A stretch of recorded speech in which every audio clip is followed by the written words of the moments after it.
Okay, hello everybody. Can you hear me okay? Perfect, thank you. Okay, so good afternoon everybody. Thanks for joining us today and a warm welcome to the future of learning. During this webinar, we're going to discuss the rise of a new market category. But to get started, let's do a few quick intros. So my name's Amanda Rollins. I'm the marketing evangelist from the US from 360 Learning. We're based here in Paris, but I am American, a fellow American. And I handle content for marketing, and I'm here with Camille, who I'll let introduce himself. Thank you very much, Amanda, and good morning or afternoon, everyone. So yes, I'm Camille. I'm handling strategy here at 360 Learning, closely working with analysts, strategic partners, customers, and of course our teams internally to help evangelize on this learning engagement platform category that's just been created. Perfect. And just want to say we're a small group today, so please don't be shy. If at any time you have questions, feel free to speak up. You can post them in the chat, or you can send them to us directly. And just feel free whenever whenever a thought comes up, feel free to share it. All right. So just so you know a little bit about us before jumping right to a point, a bit of a briefing about 360 Learning, a young ed tech scale-up, historically from France, where both of us are being based right now. We grew over Western Europe and are currently expanding in the US. Our goal, help companies become more agile and competitive in today's market by connecting their leaders, typically trainers, subject matter experts, to learners within the organizations. Main offices today, Paris, London, New York, and currently supporting about 1,200 enterprise customers around the globe, and continuing to grow at quite a high growth. Great, thanks. So to get things started, I want to do a quick couple of statistics. So if you had to guess, how many employees do you think there are globally? We're talking just anyone working right now in the world. If you want to take a couple seconds and make a guess in the chat or think about it, whatever. No guesses? Okay, we'll go next. 2.5 billion. So that's billion with a B. So that's obviously quite a very large number. Now, of those people, of 2.5 billion people, how many of those do you think actually feel engaged at work? And we say engaged, we're talking, are excited about work, feel committed to what they're doing, wake up every morning energized and fired up, if you had to guess. Ready? 30%, which means 70% of workers do not feel engaged at work. And as you can see, that number is not sustainable at all, especially in the supply crisis that we're seeing right now across the globe for especially economy-related jobs. Clearly, there's something wrong with the model that we're using at work right now, which is why a lot of companies are starting to look for a new model, new ways of organizing things, new ways of transforming digital culture and the workplace at scale. So the learning engagement platform, which we're going to be talking about today, that actually contributes to this cultural change, as learning is a key component in engaging employees. And it's going to be a way to have them learn, evolve, and feel involved in the organization. So let's take a look at exactly how we're going to do that. To give you a quick summary of what we're going to talk about today, first, the market opportunity. So with the lack of engagement in learning being the #1 pain point for learning and development executives, we're going to talk about what that means for them and what that opportunity is. Second, the state of the union for the category. So what's going on in the HCM space and why is reshaping the learning landscape what needs to happen right now? And then thirdly, why the LEP might give you the chance to get a seat back at the table. And we're going to introduce a really important concept, which is the learning organization. So we're going to get started with the idea of engagement in learning and how this is central into everything L&D executives should be doing in order to re-engage employees at work. Thank you very much, Amanda. So let me jump in to describe a little bit about what we're going to talk about, discussing this engagement point here being the Holy Grail. First, a new theories of organization and productivity, something theorized by Elon Musk. Second, we'll discuss the L&D major pain point, lack of engagement in learning, and we'll then go into what this means for learning technologies in particular. So getting started here and trying to describe what typical organizational models look like. This is a typical organization with a maker on one side, a doer on the other end. And when these two people have to connect to solve a problem for the entire company, what they typically have to do is to go up the chain of command, go from one business unit to the other, and then get back down to the doer in the second business unit. And of course, information needs to flow back the other way around. This is extremely time consuming. Some would even say here it's Elon Musk talking, super dumb things will happen with those types of models. So this being said, Musk explains how things have happened in the past at Tesla, for example, explaining the fastest way to solve problem is to directly connect makers and doers and get rid of this chain of command for the benefit of the whole company. According to him, that's the only way his company can be intelligent and agile enough to compete with the big car makers all around the globe. So that's very inspiring for us at 360 Learning, and this is paving the way for those learning organizations that we are going to introduce you a little bit afterwards. So let's jump in to this engagement concept. What's number one priority of L&D executives these days? Engagement. We are not the ones saying it. Here's typically a study conducted by Gartner prior to the 2018 Reimagine HR North America Summit.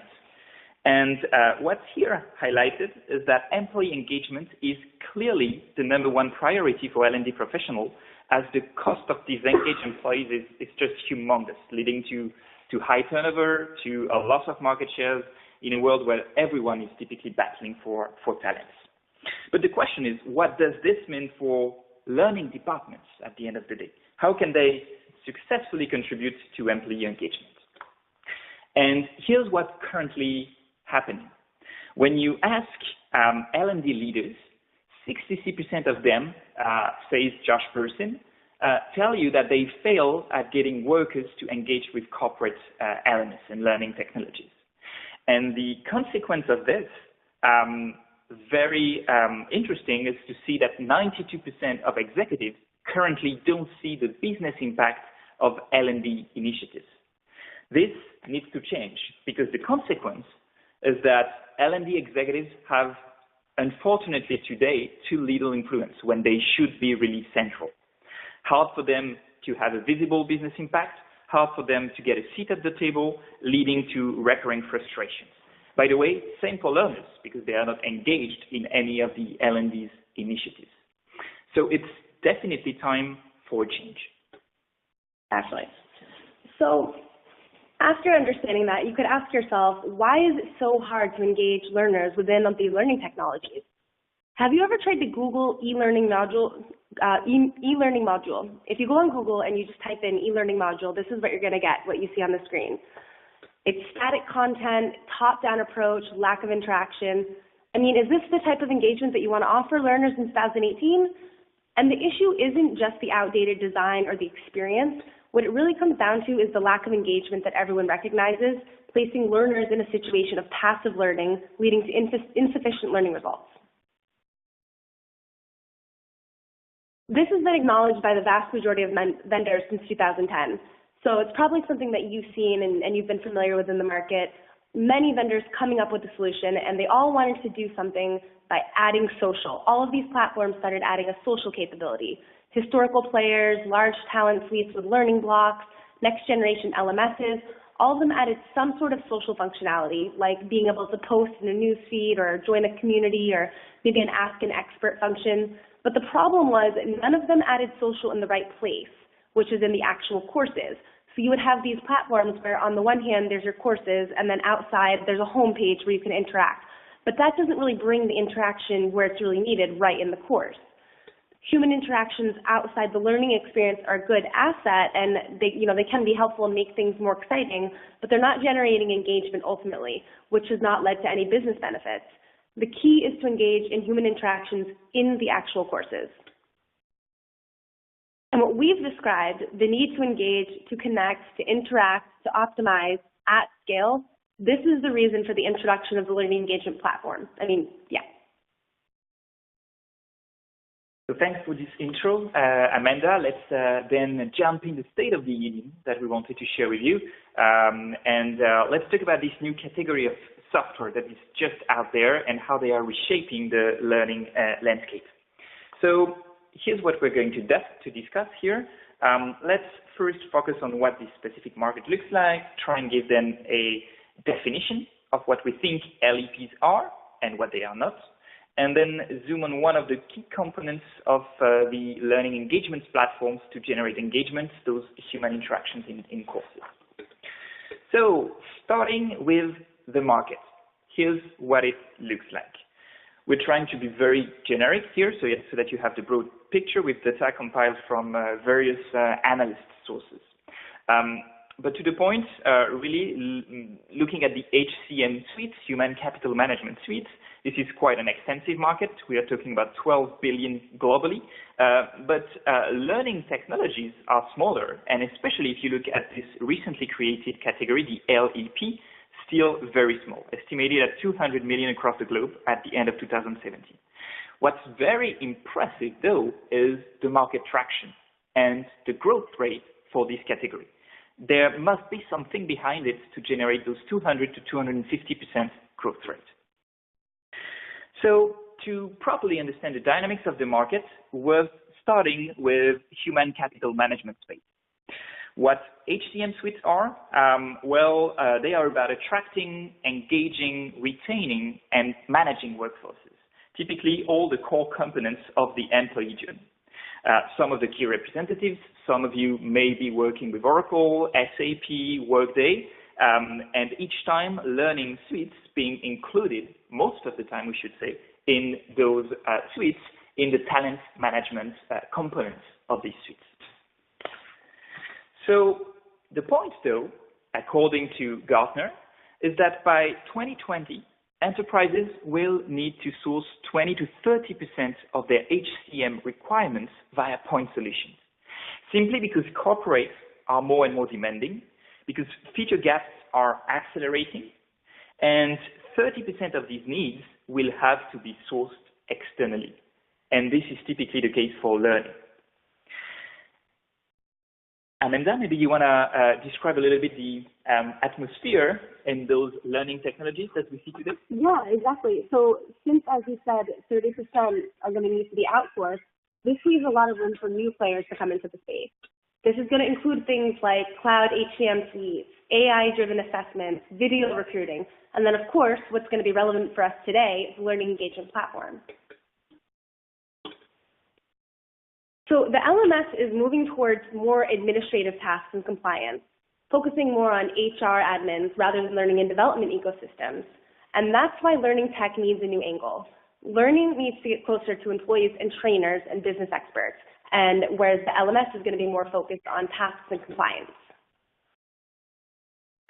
So that being said, let's try and look effectively at what these learning engagement platforms are.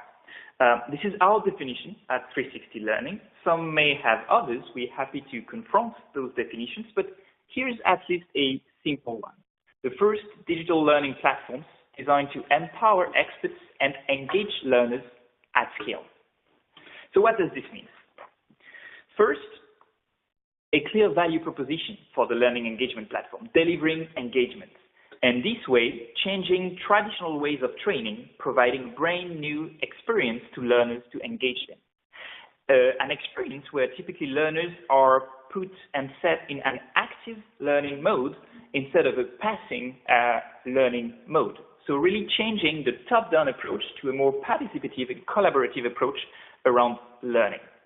And a key component of learning engagement platforms are these human interactions within the courses themselves, through contextualized forums, through reactions, mentions, gamification capabilities. All these are core LEP components. So after the value proposition, the use cases. And there is one particularly important for the learning engagement platforms, which is training on core business matters.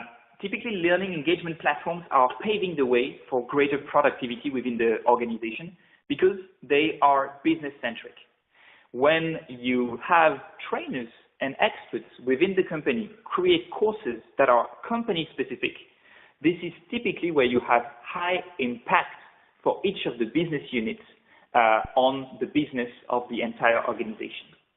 And some side effects of this will be that courses are delivered in time, at the pace of the business, and they can be constantly updated, so the training material is also following the pace of the business. So very important is training on core business matters for those learning engagement platforms.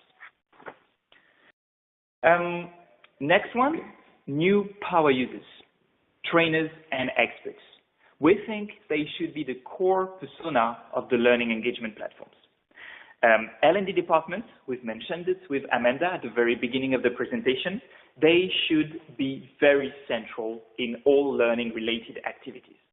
And you need to empower them in the technologies being used for learning through courses creation, courses distribution, courses optimization. That's what offers the learning engagement platform, actually, the ability to share knowledge with the entire company at scale.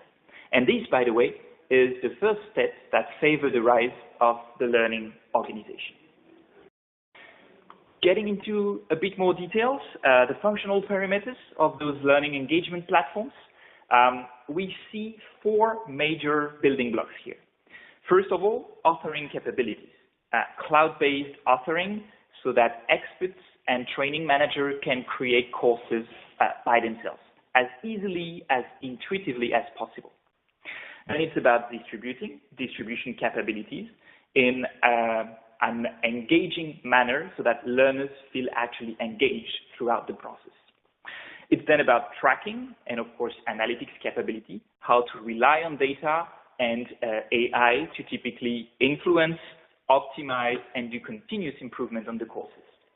And finally, very important as well, is the ability to connect with external platforms, typically LMSs, talent management suites, HCM suites, so that the LEP just not lives by itself, but lives in collaboration with the existing IT stack of corporates. That's extremely important to integrate so that all the benefits can be streamlined. Lastly, on this side of things, what learning engagement platforms are is that they also rely on a strong data strategy. I've just mentioned a little bit of data and AI that needs to be included in there. What some do, some that may more be called LXP, Learning Experience Platform, is using data and AI to help learners curate or look at specific content they may be interested in. It actually needs to go further, but learning engagement platforms also use data and AI to help trainers and experts continuously optimize the courses. Because there is a lot of data on the platform collected either from learners through the human interactions or just learning statistics. Those should be used and leveraged within recommendations for trainers and experts, the one producing the courses, so these can be optimized. So it's here quite a different angles compared to learning experience platform. Both are very complementary. You actually need to do both, but never forget about trainers and experts as central pieces of your learning strategy. To sum it up, I would say that learning engagement platforms do really focus on delivering engagement and are very complementary to learning management systems. These are more on the automation and administration side of things, while the LEP delivers engagement to the entire learning ecosystems. So these two players can live very well together. So how does the entire organization benefit the LEP ecosystem? For the C-suites, ability to decentralize learning throughout the organization. L&D executives, engaging stakeholders in learning and making sure what they do has a visible impact.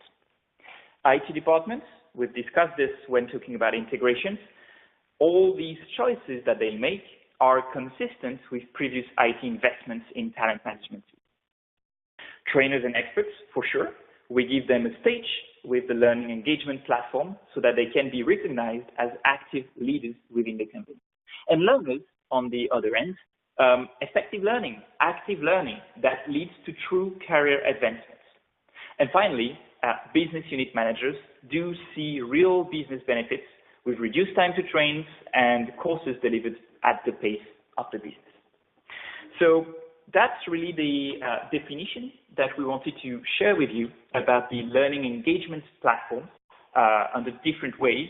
And I think that now, that being said, let's zoom into one of the key functionality of this. All right, perfect. Thank you for that, Camille. So we just spoke quite a bit about engagement and making your engagement rates go up and finding a way to have your learners feel more connected to the learning programs that you're running and having them pay more attention and have higher completion rates. You're probably asking yourself, how are we going to do that? What is the differentiator here? And what it really comes down to is human interactions.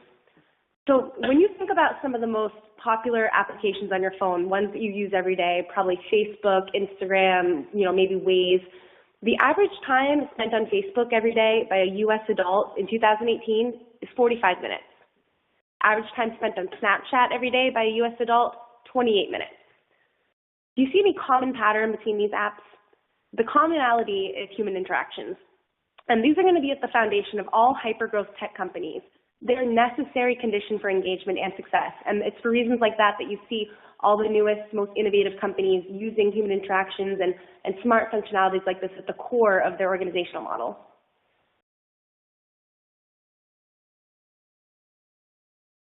There we go. So I want to take a couple minutes and just talk about what human interactions are and how they play a role in learning. In the learning space, human interactions are going to be core. Every single academic publication on learning, ranging from cognitive science to neuroscience to psychological studies, they highlight this need and they highlight the role and impact human interactions have on the learning process.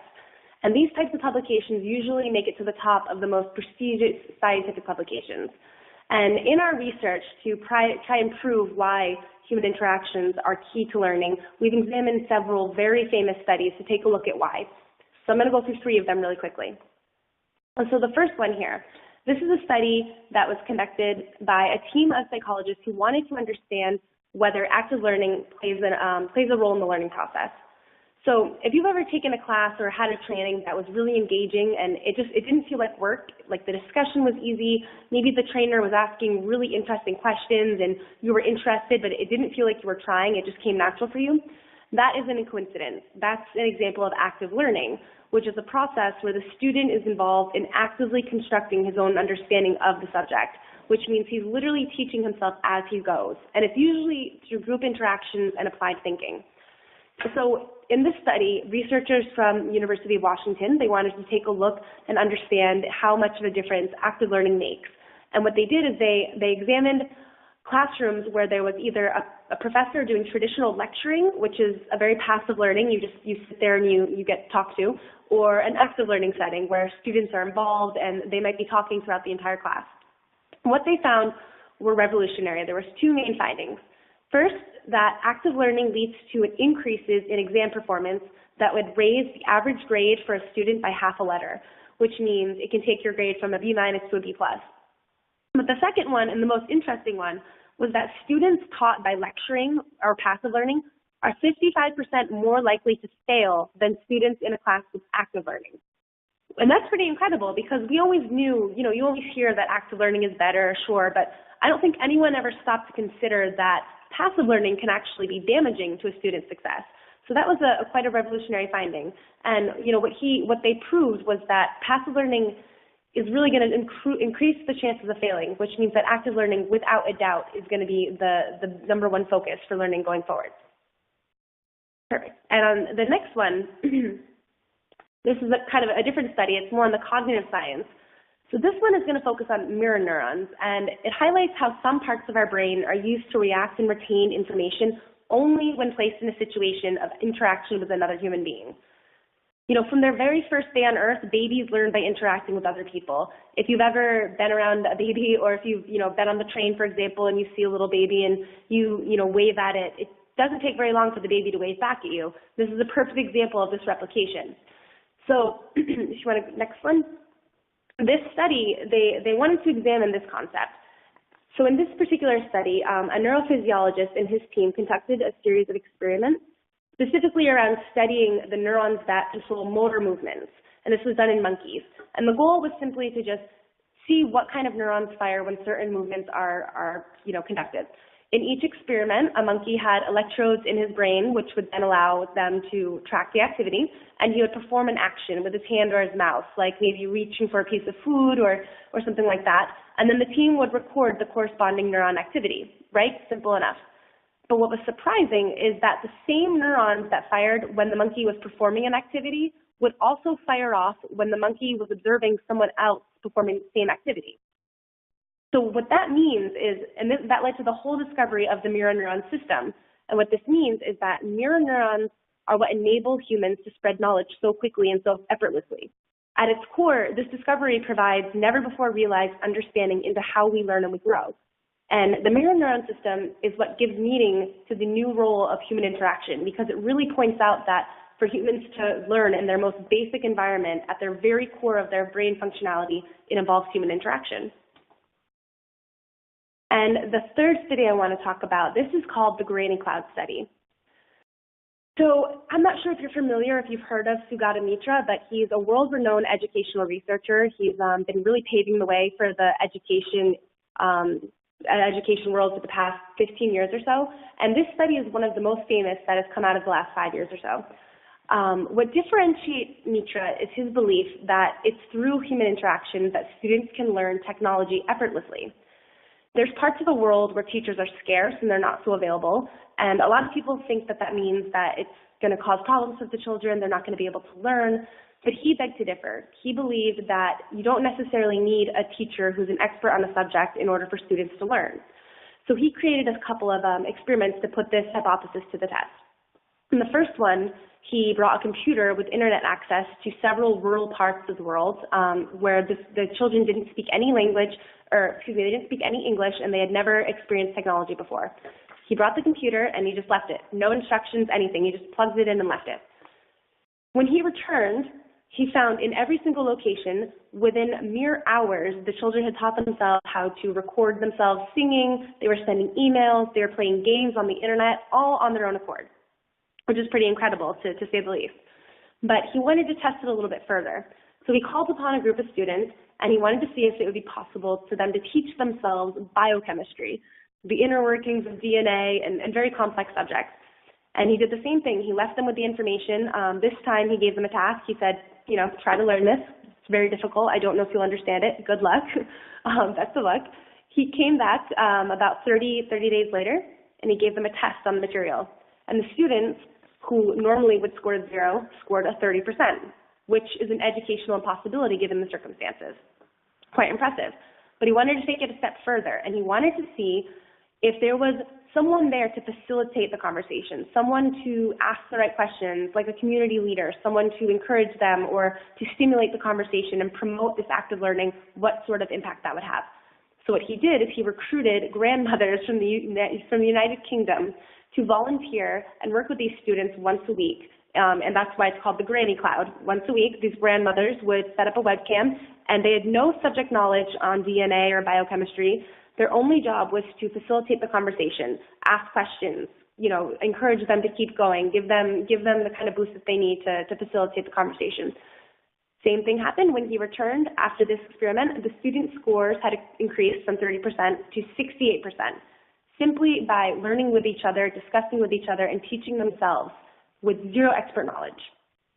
So the findings from this study show that the level of engagement of a course depends on how inspired and encouraged the learners are, not how knowledgeable the instructor is and not how knowledgeable the class is on the material. Now, these 3 experiments, they're all very different, but they all lead back to one thing. Human interaction is really the key to learning. In the first study, we saw that active learning, where a student is participating, is going to lead to 55% increase. That's a huge finding from that study. The second one, we learned that from our very first day on Earth, that's the way we're programmed to learn in the first place, so it makes sense that that's a focus as we learn as adults.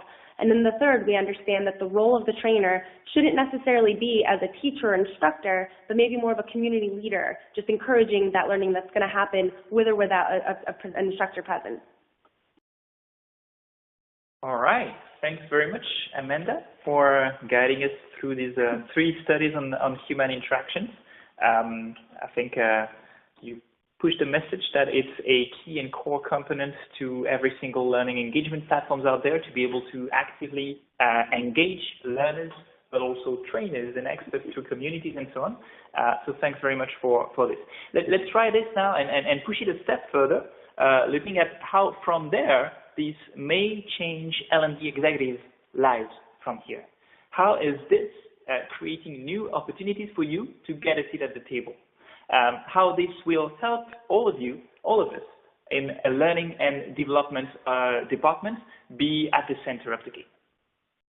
So here's what we're going to discuss, starting with this new organizational model that we've been briefly evocating in the past, the learning organization. What this means in terms of replacing trainers and experts at the center of the game, and how from there to unlock productivity and ROI through any of L&D's learning initiatives. And let's get started with this new organizational model out there. To get started, just keep in mind that learning organizations are not new, definitely not. They actually have been around for quite some time, but often have led to misinterpretation. An excellent view of what these are is to look at Jack Welch's definition, CEO from GE until 2001. He's built what can be seen there as a learning organization without having theorized much on it. And what he says is that what actually giving the ultimate competitive business advantage to any organization is the organization's ability to learn and translate that learning into action rapidly.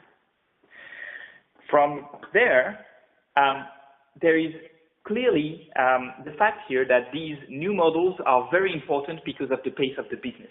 It's never been so fast, actually. New business models pop up just every day, and new skills need to be acquired at the same time. A key priority for executives, making sure that the rate of learning within their companies is greater than the rate of change. This is what should be driving any CEO as we speak. And this challenge has also been clearly highlighted in the past by the IBM teams, realizing the major skills gaps to compete in this new world were not there, and that they needed to implement some solutions to actually fill these skills gaps. And what Carrie Altieri, who's the IBM VP Communications, People and Culture, is actually saying, every business is transforming for the digital era. And there is such a massive shift that half of IBM portfolio is actually from a business that the company did not participate at all a couple years ago. And what they realized internally is that 3 to 4 out of 10 employees did not have the skills needed for the company to support clients' future. And through a variety of programs that they have implemented and this new organizational model at IBM, this number went from 3 to 4 to actually 8 in 10. Great, thanks. So when we take a look at the definition of what a learning organization is, here is how Peter Senge would define it, and he's kind of the guru behind this learning organization movement. What does it all mean? Really, what it comes down to is learn continually how to learn together. That's what the learning organizational model is. Inventing new knowledge is not a specialized activity. It's a way of behaving, a way of being, in which everyone is a knowledge worker. And that's really the best way to define it. And from there, a couple of building blocks for the learning organizations. This is again Peter Senge going through these and telling us that the first building block of the learning organization should be the systematic problem solving. Plan, do, check, act. What does that mean for LEP? Well, it simply means the ability to create, connect, optimize, and scale at the scale of the organization, actually. When you start seeing a problem, remember that you need to create those connections between makers and doers, between leaders and learners, between those who have the knowledge to solve it and those who are actually in need of solutions to sort out those problems. Second, it's about experimentation, systematic searching for and testing of new knowledge. In the learning engagement platform, trial and error is actually central, as well as the ability to leverage real-life, business-related examples to progress. That's the best way to move forward. Learning from past experience. Number 3, Those who cannot remember the past are condemned to repeat it. Yes, that's very true. And who better than experts within the companies who have actually already done it and solved the problem to create courses and to share them with the rest of the organization? Hard to find something like this outside of the learning engagement platform. Learning from others, number 4. Here it's getting rid of the not invented here syndrome and replace it with the still ideas shamelessly syndrome. So what this means is that you have to identify those makers, those doers, those experts, those visionaries within the organization that are actually ready to share knowledge and then reproduce it at scale. And finally, it's about transferring this knowledge as quickly as possible throughout the entire organization. And here, with the learning engagement platform, we could even set a KPI, having this knowledge transferred at such a rhythm that at the end, 5% of the learners can actually start creating courses and sharing knowledge by themselves with the rest of the organization. That's a major KPI that would mark that you've reached the bar of the learning organization. What key takeaways for learning technologies specifically? Well, make education interesting and fun. This is all about engaging your audiences. We've talked about a human interaction. We could also have been talking about gamified learning. Those are extremely important to engage the audience. Second, make education contemporary within your respective organizations. That means that, your employees, learners, they expect the latest standards of the web, what they see on a day-to-day basis when they go shopping on Amazon or browsing on Facebook. So adapt the latest web and mobile standards, make learning as desirable and convenient as possible, especially for the young workers. Make education available, offer it basically to everyone, not just for the new hires, not just for the person new in career, but actually make it broadly available at the scale of the organization. And finally, make it count. Those learners that actively participate, those training managers and experts that do effectively contribute, you need to reward them. You need to value them within the organization. For learners, value skills acquisition, maybe even more than business results. For trainers and experts, put them on a stage, give them a leaderboard, show their relevance within the entire organization so that more and more experts will pop up and create this model. If we try and sum it up, linking here with what we are doing at 360 Learning, those are the 4 main pillars that we see to pave the way for the learning organization.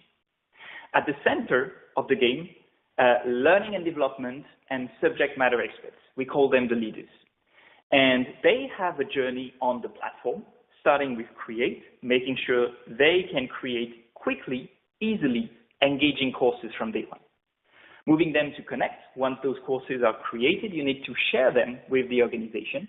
And this is where you actually engage learner through human interactions, as Amanda has been discussing about it.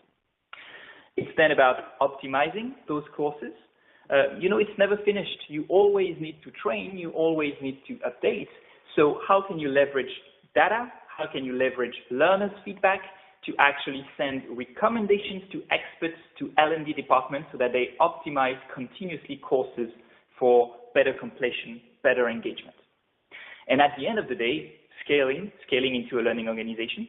So making sure all the technologies fit within each other so that you can have unified reporting, centralized dashboards, engaging user experience, all this at scale with the idea of transforming up to 5% of your learners into active leaders. So that's typically how we see the outcome of the learning organization at 360 Learning. 4 KPIs that I just wanted to mention because those could be very helpful in your way to creating the learning organization. First, number of created courses. For each of the experts or training managers that do want to try, look at how many of those courses are created.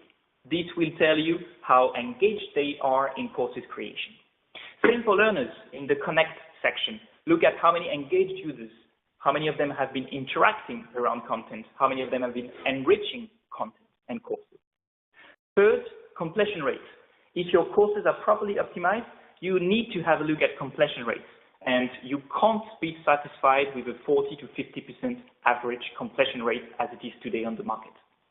And finally, scale into a learning organization. This is seen thanks to the number of active leaders that you've successfully contributed in creating through the learning engagement platform. Great. Perfect. Now, let's take it from there and take a look at what the business impact of a learning engagement platform is going to be. Now, 90% of leaders believe that engagement brings business success, but only 25% have a strategy in place. When you implement a learning engagement platform, you're actively going to be working towards getting that engagement strategy in place. It's already inherent in the platform. And if you're one of the 90% that believe it's going to bring business success, then you're going to be right on the right path to help those business results come in and show some real hard ROI. Now, speaking of ROI, it's been proven that 2.5 times more revenues are manageable when employees are highly engaged versus low engaged. So what that means is when a company has employees that are engaged, they're typically going to do 2.5 times better with revenues. So again, this is going to have a ginormous impact on the bottom line just by simply implementing a learning engagement platform. Finally, the cost of disengagement, it's costing globally businesses between $450 and $550 billion annually. So if you implement something like this and you start chipping away at that engagement problem, you're surely going to start to see revenues on your end and take away from this disengagement cost that's being shared by companies across the world. A second impact that you're going to see, it's going to be how your organization is going to change as it starts to shift into that learning organization that we've been talking about. And this can be seen across a couple of different ways. First, faster HR workflows. This is going to be because courses are created very quickly and they're going to be created right when you need them. So anything from onboarding to, a new program that you purchase and you need to get employees up to speed on, all of this is going to happen much more quickly, and it's going to be more more cost effective because it's requiring less of your resources to deploy. Secondly, better customer relationship management. And this is particularly true when it comes to your sales teams. If your sales teams are able to be trained very fast, they're up to date on the newest technology, the newest process, that means they're going to be able to offer the best possible customer experience to your clients, and that's going to affect your bottom line in the long run. On top of that, risk management and mitigation. So all of those regulatory compliance trainings that you have to do every year, they're no longer going to be a hassle. It's going to be streamlined and it's going to be implemented in part of the process, like we said before, because the LEP integrates so seamlessly with other HCM tools. And finally, knowledge sharing. And I think this is the most important one because as Camille has touched on several times, the heart of our strategy is around identifying the experts in your organization and empowering them to go ahead and become stars within. And that means that education and knowledge are going to be shared all across the organization in a structured, connected way. So the knowledge sharing is going to have a huge impact on the company. Another change that you can expect from this type of organizational model is the new role of education and learning within a company. Years ago, it might have been you get an onboarding when you first start a company, and then maybe you get a career training at some point in your career. I don't know, maybe once a year your company sends you somewhere to get a skills update if you choose, but it's not really part of your everyday life. That's going to change with the learning organizational model. And the goal is to have it accompany employees through their entire journey. And that can be things from, developing talents as they go, honing in on skills, taking on new roles. This is something you can use to attract new talent and hopefully keep the best people that you have, since we know that career development is a really big concern for people looking for jobs right now. So the goal is really for learning and education to become integral to the day-to-day lives and have this be something they access constantly whenever needed. And finally, the thing I want to touch upon here is productivity that you can experience through the learning engagement platform. And this is what we've seen here at 360 Learning by people using our platform. So first one is we have 100 times more contributors than previously. So, and what that means is typically in a learning program, you have a handful of people who create the course content, and then from there, it's distributed company-wide. With 360 Learning, we have 100 times more contributors simply because there is no barrier to entry. Anyone who is identified or self-identified as an expert can go in and create a course with zero training available, or zero training on it before. They can go in, share what they have to share, and create a course. And the second thing is you'll see a big time difference in the time they deploy a course. Typically, it takes between 3 to 6 months for a course to deploy, and it's quite a process. You have to put everything together. Typically, you outsource it, wait for the first draft to come back, and then you approve it. And if the business need is happening right now, unfortunately, the solution for the business need is going to have to wait about 3 to 6 months, or at least that's how it used to be. With the 360 Learning Platform, what we found is it takes 2 hours to create courses, which means your experts can get material out there into the team in as little as 2 hours. The next thing that is quite impressive, that we're really proud of this over here, is we have a 91% participation rate in our courses compared to the market average, which is 45%. And that's nearly, that's more than double, which is quite impressive when you think about how hard it is to get people to log into courses and engage already. What we've seen already over here with our LEP is 91% participation. And finally, 74% of business unit managers see a business impact. And on this one, I want to give you an example. So one of our clients called Safran, it's a very large company. They have over 100,000 employees. What they do is they build engines for airplanes. It's a very traditional industry. They don't do a lot of new things. So this was kind of a trial for them. They ended up using a 360 learning engagement platform. And they wanted to do a training on 3D print technology. And they were going to use internal experts, and they were going to, run this training for the very first time internally without having it done with a so-called professional outside. The outcome of the training was they did a brainstorming session where they had these trainings led by internal experts to come up with new ideas for how to create certain pieces for engines. And the outcome was to create a piece that ended up using 30% less material. So the weight and material of the piece that came from this training was going to be 30% less. Once they industrialized this and they spread it across the team and they ended up actually processing it, this resulted in them saving several millions in production line in terms of materials used and cost, simply because of a training that was led internally by an expert. So, that's just one example. There's plenty more, but what we've seen is 74% of these business unit managers are seeing a real business impact by using the Learning Engagement Platform. As a result, L&Ds have too little influence on strategic decisions, and we think it's time for a change. Engagement is a pain that's being felt across all learning and development executives, and it's the #1 problem facing HR today. And if you're able to tackle this, especially by providing hard ROI like Safran did with those $1 million that they saved, this is the only way that you're going to be able to become a learning organization. And that's our goal by doing this, is to give you a seat at the table and have you for once be able to prove that the tools that you're implementing are having a real impact across the organization. All right. Thank you very much, Amanda, for this. I think it's time to open the Q&A session. If we have some from the crowd with us today, just time for you to think about your question and post it in the chat. We wanted to share with you 2 next steps that you may be interested in. First would be the Gartner Market Guide for Corporate Learning Suite, written by Jeff Freimuth back in May 2018. And stating for the first time at Gartner the rise of the new learning engagement, learning experience platform category. So worth a read. Would definitely invite you to do so. Just click on the link with the presentation you received afterwards, or just go on the 360 Learning website on the analyst section. And second would be booking a demo, of course, with one of our experts.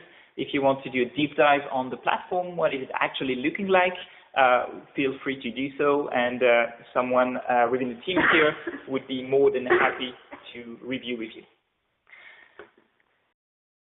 So thank you very much at this stage. Amanda and myself, really want to thank you. Any question from the audience on the chat? Do not hesitate. It's time for this. We have a couple more minutes before we break the day and we call it a day. At least in France, yes. I should say. It's still only 1 o'clock on the East Coast. So, okay. Well, if there are any questions, feel free to contact either of us after the webinar or take it offline. I know you're probably antsy to head to lunch now. But again, as we said, thank you for taking the time today, and we hope you found this insightful. And we're excited about the learning engagement platform, and we hope you are too. Thank you very much, and thank you, Amanda, as well. Okay, thank you.